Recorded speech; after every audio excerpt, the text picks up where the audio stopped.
Hi, I'm Tim Edwards. I'm the rector of Knockholt and Halstead. We're two regular village churches. The Common Fund, for a number of years, people were confused about what that meant. It felt like giving things away into a black hole somewhere in the diocese elsewhere. But it's been helpful for our people to realise over time that it's not really giving away from the mission here, but it's supporting the mission and ministry done here. Because apart from anything else, one of the things that pays for is, well, me. There would be no ordained full-time ministry here if it weren't for the Common Fund. And so over time, helping our people see that we want to be in a position where we're giving to support ministry and where we're covering our own costs, because for many years that wasn't the case.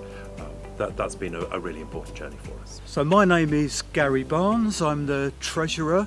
I think it's very easy for us to take an insular approach and think about how much money we need for our church and how much money we need to sustain and look after our building and so on and so forth.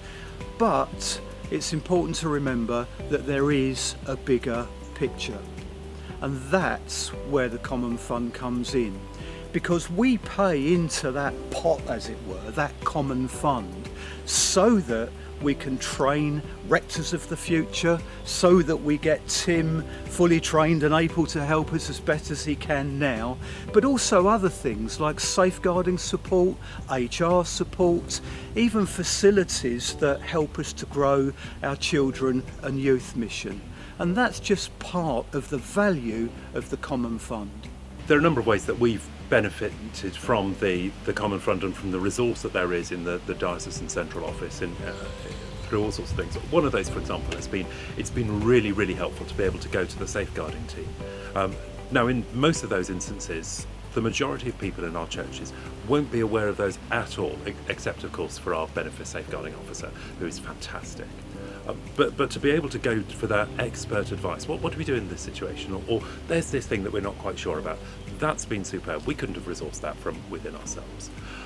Or for example, when we were first looking at employing an administrator, which has been an absolute game changer for the ministry and the benefice here, to get some real advice from the HR team of the diocese, that was fantastic.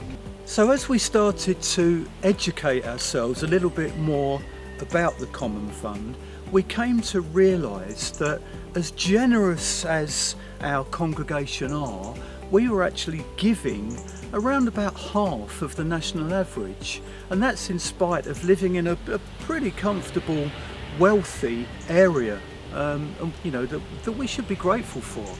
So we thought, well, what do we do about this? And we presented a few times to the congregation to say, look, this is the Common Fund. If you want to support not just our church, but those churches that are in quite poor areas and struggle from severe poverty, then let's take the bigger Christian view and dig even deeper if we can.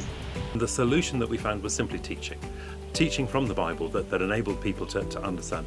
Because I think here, and I really don't think that we're unusual in this, lots of people had simply never been taught about giving as a basic part of Christian discipleship.